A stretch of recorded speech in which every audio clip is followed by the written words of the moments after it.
Sou Camila Matana, engenheira e consultora ambiental, e hoje eu estou aqui como host desse podcast, uma edição exclusiva do Conexão CEPIC, para levar bons cases, bons exemplos da atuação do setor público e privado que está hoje liderando a pauta da sustentabilidade e iluminação pública no país. E a gente está aqui hoje com a Raquel. Bem-vinda, Raquel. Ela vai contar um pouquinho da atuação da Bright Cities e sua atuação também como profissional hoje dentro dessa pauta que vem tanto sendo procurada cada vez mais por diretrizes que precisamos também cumprir, mas que também o Brasil vem liderando. Bem-vinda, Raquel. Fala um pouquinho de você também. Muito obrigada, Camila. Parabéns pelo podcast, né? Falar de ESG e falar num evento como esse, de iluminação pública, super importante. Bom, eu sou Raquel Cardamone, eu sou especialista no tema de cidades inteligentes. Trabalho há 8 anos já com a gestão pública, ajudando os gestores públicos a entender como absorver tecnologia e inovação para tornar as cidades aí mais inteligentes, mais sustentáveis. Então, assim, o nosso trabalho é capturar dados públicos. Então a gente vai para IBGE, DataSUS, sabe, Camila, que no Brasil tem mais de 50 fontes de dados, então assim, dados não faltam. O que falta é como consolidar isso e transformar isso numa forma de orientar os gestores públicos, como eles podem usar esses dados para poder direcionar melhor as políticas públicas. Então é aí que a Bright trabalha, é uma plataforma, é gratuita, tem uma versão gratuita, tem uma versão paga, né, que é para os gestores, mas qualquer pessoa, cidadão, setor privado, os gestores públicos podem entrar lá, brightcities.com.br ou brightcities.city e colocar o nome da cidade. Hoje a gente avalia os 5.570 municípios do Brasil. Então, o nosso objetivo é consolidar os dados públicos e gerar um diagnóstico para as cidades. Então, a gente consegue avaliar as cidades na área da saúde, da educação, do meio ambiente, do urbanismo. A gente pega tudo que é dado que já tem uma fonte pública e consolida. E aí o que a gente faz, que é bem interessante, é a gente consolida indicadores que já estão no mercado. Né? Não foi a Bright Cities que criou, a gente foi para o mercado entender o que as cidades estavam acompanhando em termos de indicadores e a gente identificou 3 normas ISO, que são normativas globais de cidades, que é a 37120, cidades sustentáveis, 37122, cidades inteligentes e 37123, cidades resilientes. Então a gente faz o diagnóstico em cima dessas normas. Então, a gente pega esses dados públicos, DataSUS, IBGE, de novo, a CNIS, e a gente formata ele, normatiza dentro dessas ISOs. E aí a gente consegue ver a cidade no mesmo padrão que internacional. Então, eu avalio como que está, desde Miracatu até Campinas, Curitiba, grandes cidades, até cidades menores, como que ela está performando em cima dos indicadores de cidades sustentáveis, inteligentes e resilientes. E o que isso é interessante? Porque está totalmente essas normas alinhadas aos Objetivos de Desenvolvimento Sustentáveis. Eu vi que você fala bastante sobre isso, que é muito importante aqui, tem tudo a ver com a ESG, né? Então, assim, todos os indicadores, quando a gente avalia uma cidade, a gente está impactando ou a área do meio ambiente, ou a área social, ou a governança. Então, o que a gente faz esse trabalho é criar um diagnóstico para a cidade, avaliar como ela está performando e nos indicadores que ela não está bem. Então, a gente identificou aqui que em saúde tem uns indicadores aqui de número de profissionais de saúde mental, está abaixo da média nacional. Quais são as soluções que a cidade pode fazer? Então, a gente tem a parte do diagnóstico e a gente tem o marketplace de soluções e boas práticas de cidades, que também é gratuito, acesso para qualquer pessoa. Tem mais de quase 1.500 soluções e boas práticas. Então, a gente identifica onde pode melhorar e também sugere, né, oportunidades, soluções, empresas ou também boas práticas de outras cidades que estão fazendo para, por exemplo, melhorar, aumentar o número de profissionais da saúde mental, por exemplo, que já é atualmente um indicador de cidade sustentável. Nossa, gente, eu falo que eu vou sair daqui hoje tão mais feliz, porque é tanta coisa boa acontecendo e o papel, novamente, desse podcast é isso, é divulgar, ser ponte, é dar vozes a bons projetos para que cada vez mais aumente o engajamento. E você falou, assim, o coração do ESG, que é a palavrinha indicadores. Sim. Então, está todo mundo trabalhando para se ter uma melhor performance, um melhor resultado. E a pergunta é, já que você tem também uma visão de números, o Brasil ele está avançando e qual a velocidade, se ele está avançando dentro de pautas como são tantas pautas. Sim, mas o desenvolvimento, mas vamos falar dizer, né? aqui em desenvolvimento sustentável. O Brasil está avançando? Então, assim, o objetivo, né, os Objetivos de Desenvolvimento Sustentável são as 17 metas, você até comentou hoje aqui, pouca gente, né, ainda conhece, infelizmente, apesar de ser bastante difundido. Também, né, o conteúdo aí está gratuito, é só colocar ali no site da ONU.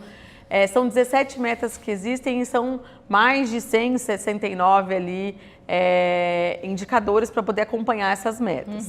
Globalmente, a meta era entregar, né, em 2030, estamos em 2025. Então, a gente sabe que a maioria dos países e também das cidades aqui no Brasil não vão atingir as metas, que são 17, tem desde acabar com a pobreza, equidade de gênero. Então, sim, a gente está longe, né, da entrega, porém, a gente vê que há um avanço sobre o tema.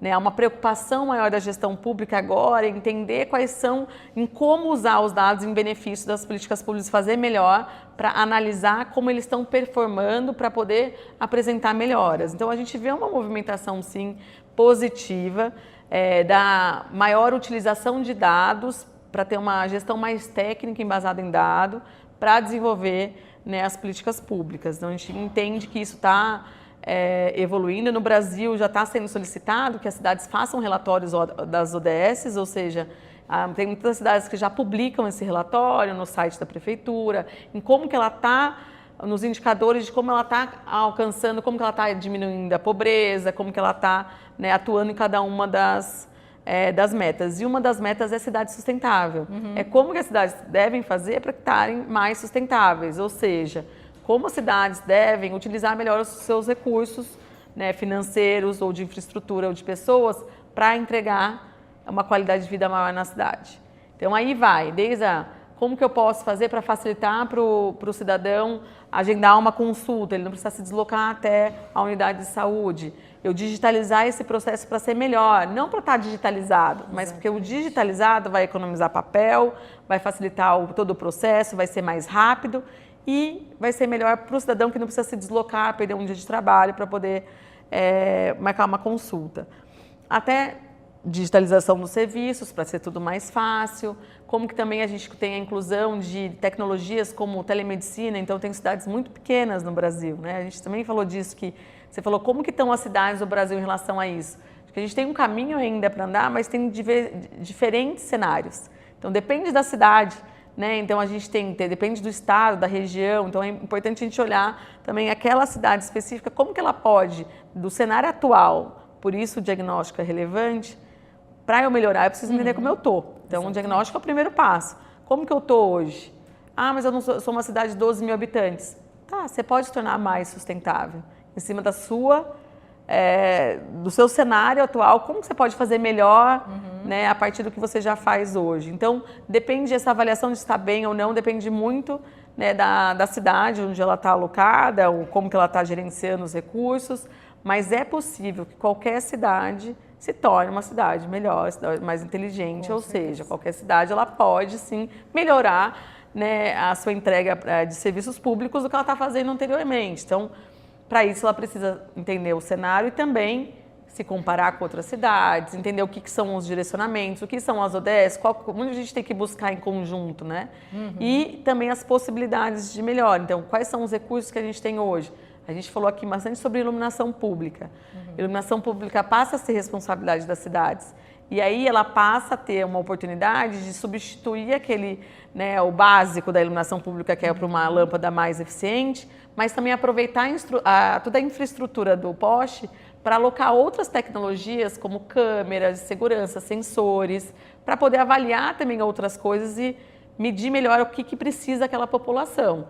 Então, a iluminação pública a gente diz que é uma porta de entrada, porque a gente não olha mais o poste só para iluminar. Ele é uma tecnologia que pode agregar em diversas outras iniciativas. Então, estamos avançando em termos da conscientização ali da utilização de dados, mas a entrega de cidades ainda mais sustentáveis, a gente tem bastante trabalho para fazer, mas temos iniciativas interessantes aqui no Brasil e a gente vê que a gestão pública está abraçando cada vez mais aí esse tema. Legal, e eu quero enfatizar que esse episódio está sendo gravado durante o primeiro CEPIC, que é o Congresso Paulista de Iluminação Pública e Cidades do Futuro. Isso. Então, nós trouxemos o podcast de uma forma itinerante para que a gente discuta ainda mais pautas como essa. Dentro do ano de 2025, que é um ano extremamente importante para o Brasil, que irá receber a maior conferência entre as partes interessadas, a COP30, sediada em Belém, no Pará.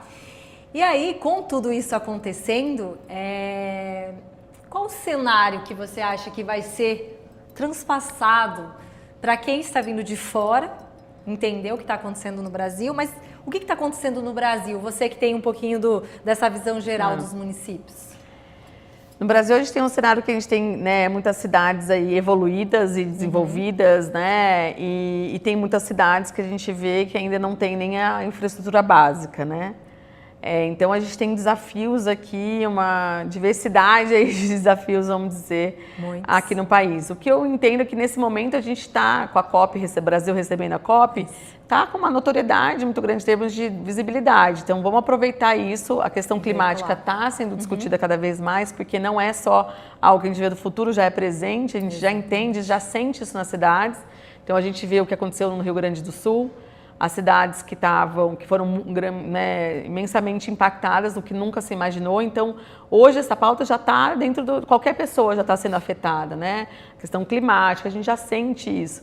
Então, é bem importante a gente aproveitar que o Brasil está nessa lupa, vamos dizer assim, nesse momento, para a gente recebimento de recursos e dar visibilidade para os desafios que a gente tem como de infraestrutura. Então, a gente tem desde as infraestrutura básica, saneamento, como também ainda um alcance da tecnologia que a gente precisa ainda melhorar bastante em todas as áreas, né? Como que a gente pode fazer melhor para melhorar o índice, por exemplo, de mortalidade no trânsito? Eu vi que você comentou aqui também, o podcast fala também da parte de mobilidade. O Brasil é o terceiro país que mais mata no trânsito, a gente fala pouco disso. O que hoje tem de tecnologia e inovação que a gente pode agregar? Então, assim, tem um impacto isso muito grande, não só dos acidentes no custo, impacto nas famílias, impacto no Brasil como um todo. Isso, assim, é um exemplo. Agora, na área do meio ambiente, a gente tem diversos exemplos. Mas quando a gente fala de cidade sustentável, a gente não fala só da área do meio ambiente, a gente fala como a gente tem que ser sustentável em todas as áreas, como a gente tem que entregar uma cidade melhor na área de segurança, na área da educação, né, na área de energia, que é uma das áreas que a gente vai avaliar. Então, assim, a COP sendo aqui, a gente tem que dar o exemplo e a gente tem que aproveitar essa visibilidade para entender muito bem o que está sendo discutido, mas colocar isso em prática. Né? Qual a gente falou aqui do manifesto, a gente vai dar sugestões, o que vai sair dessa COP, qual que vai ser o resultado dela, isso que é importante. O que a gente vai colocar em prática a partir do momento que a gente discute um tema tão importante. Não é só falar, todo mundo já sabe que a gente tem esse impacto climático, mas o que a gente vai fazer a partir disso? Quais são as diretrizes do governo federal, o que a gente consegue a partir daí a ganhar, seja de visibilidade e de buscar novos recursos para o Brasil para se desenvolver. Sim. Acho que é aproveitar esse momento, né? Com certeza. E o que eu falo sempre na minha atuação como consultora, que nós somos a ponte. Nós entendemos, eu entendo sobre análise de ciclo de vida, pós-consumo, pré-consumo, sabemos as principais legislações, regulamentações, mas quem sabe verdadeiramente o potencial é quem vive o setor, sim, aquele setor. Quem vive, quem sobe para trocar lâmpada, quem faz acontecer, precisa, sim, estar sentado à mesa. Só que muitas vezes ele não sabe para que ele está sendo convidado, e falar de ESG, Objetivos de Desenvolvimento Sustentável, COP, é um pouco assustador, é um pouco talvez sufocante, porque ele fala, eu só quero pôr um LED. Sim. Mas a questão é justamente essa. Primeiro, trabalhar o nivelamento do conhecimento, eu acho que, né? É inadmissível ouvir falas que não temos a informação.